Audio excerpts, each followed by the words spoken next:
واحد الراجل دوز حياته كامله وهو كيحارب باش يبين بانه فارس شريف، ولكن في اخر لحظه من حياته كيفهم باللي داكشي كامل اللي دار ما كان عنده حتى معنى. وفي نفس الوقت رينيرا غتبدا تفقد السيطره في المملكه ديالها، وحتى الناس اللي قراب ليها غيبداو يشكوا فيها. اما ايمن في هارينهار غيلقى راسو قدام واحد السر اللي يقدر يرون الحرب كامله. وحاجه وحده غتكون واضحه في هذه الحلقه، الحرب ما بقاتش غير ما بين البلاكس والجرينز، الحرب ولات داخله في كل واحد فيهم. وهذه هي الحلقه السادسه من الموسم الثالث ديال هاوس اوف ذا دراجون.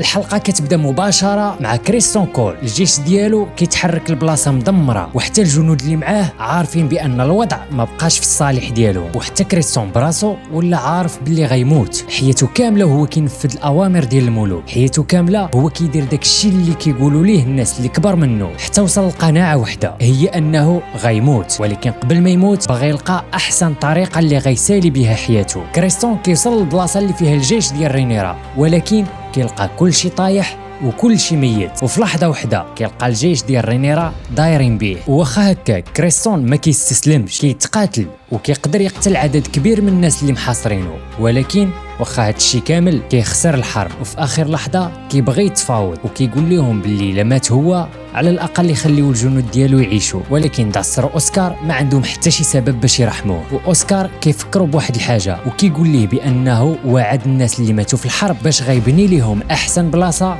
بالعظام ديال الخونه. وهنا كريستون كول كيفهم بان النهايه ديالو وصلات، كيخرج من المعركه وفجاه كيضربوه بثلاثه ديال السهام، واحد في جنبه وواحد في كرشو والثالث كيدخل في وجهه. وهنا كيموت واحد من اهم الشخصيات اللي كانت في هذه الحرب، وحتى الجيش ديالو كامل كيتذبح. ونرجعوا لكينغز لاندين، الناس بداو كيتشكاو، دايما كيلاحظ بان الجريمه والفوضى غاديين وكيزيدوا، ولكن رينيرا عندها مشكل كبار من هذا الشيء، الناس ما بقاتش كتثق فيها، واخا كتعيا ما تحاول تصلح كتكتشف بان الحرب استنزفت المملكه اكثر من داكشي اللي كانت كتوقع. ورينيرا ولات كتصرف بعصبيه حيت عارفه باللي الناس اللي دايرين بها كاملين يقدر اي واحد يخونها اي لحظه. وواحد من اخطر المشاكل ديال رينيرا هو عنده تنين، يعني عنده واحد من اقوى الاسلحه في هذه الحرب، ولكن رينيرا كتعامل معاه بحال شي خماس، كتمنعه باش ما يخرجش وما كتخليهش يشرب مع صحابه، وحتى الحياه ديالو الشخصيه ما بقاش قادر يتحكم فيها. وحتى ألف ما فاهمش السبب، بالنسبه ليه هو عنده تنين،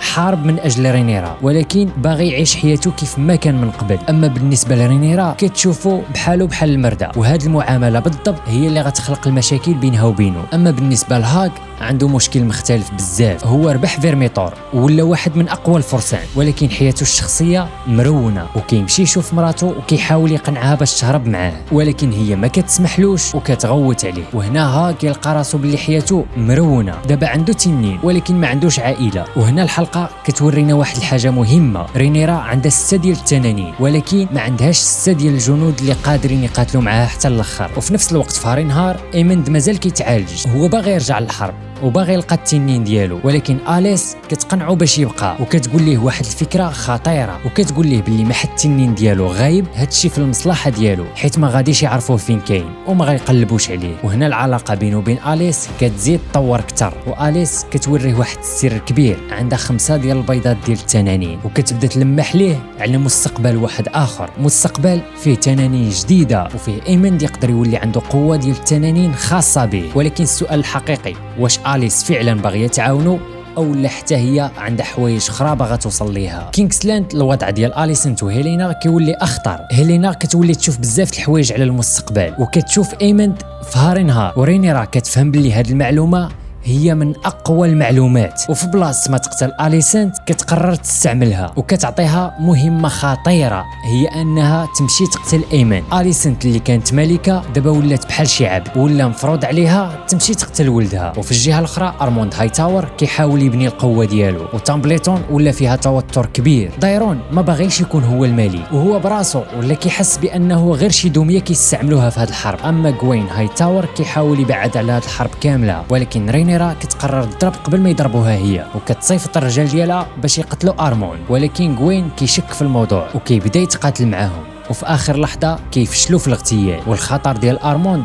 كيزيد. وفي الاخر ديال الحلقه كنشوفوا كورليز فاليريان. كورليز هو واحد من اقوى الرجال اللي كانوا واقفين مع رينيرا، ولكن مازال عنده مشكل شخصي معها، مازال ما قدرش يتقبل ان رينيرا ما عطاتش الشرعيه لولادو بشكل رسمي. وهنا الين كيواجه الاب ديالو وكيفهموا باللي حتى هو براسو كان محتاج سنوات بزاف باش يقدر يعترف بولادو. وكورليز كيعطي الصلاحيه لولدو باش يجمع الرجال ديالو ويعاون رينيرا، ولكن قبل ما يدير اي حاجه الرجال ديال ارموند كيشدوه، والنتيجه كورليز فاليريان كيتخطف. الراجل اللي نجا من كاع الحروب، من البحر، من التنانين، من كل شيء، دابا ولا مخطوف. اما ايغون مازال هارب ومعاه لاريس وكيخططوا باش يمشيو لايسوس، ولكن تايلاند لانستر كيحاول يقنع ايغون باش يمشي لكاسترلي روك. وايغون كيسولو سؤال بسيط: واش كيبان لك بلي انا راجل خايب؟ وتايلاند ما كيقدرش يجاوب بصراحه وكيحاول يدور في الهضره. وهنا ايغون كيفهم حاجه وحده: الناس اللي دايرين به كيقولوا ليه غير داكشي اللي خصو هو يسمع. وفي الاخر كيختار لاريس وكيقرر باش يمشيو للشرق. والحلقه ديالنا كتسالي في هذه اللحظه. وهنا كيبقى سؤال واحد: الا كانوا الحلفاء ديال رينيرا براسهم ولاو كيشكوا فيها، شحال خاص ديال الوقت باش يبدا اول خائن يضرب من الداخل؟ الحرب ديال التنانين مازال ما وصلاتش لاقصى المراحل ديالها، ولكن من دابا غنفهموا باللي الحلقات الجايين غترون فيهم. الحرب ما غاديش تبقى غير ما بين الجرينز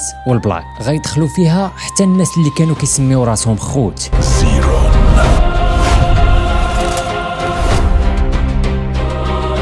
إلا عجبك الفيديو ما تنساش تخلي لنا واحد لايك وسبسكرايب، وتابعوني في انستغرام وتيك توك وحتى الناس ديال فيسبوك ما غنساكمش. الحلقه غتحط في لاباج ديالنا. كان معكم زيرون وتهلاو.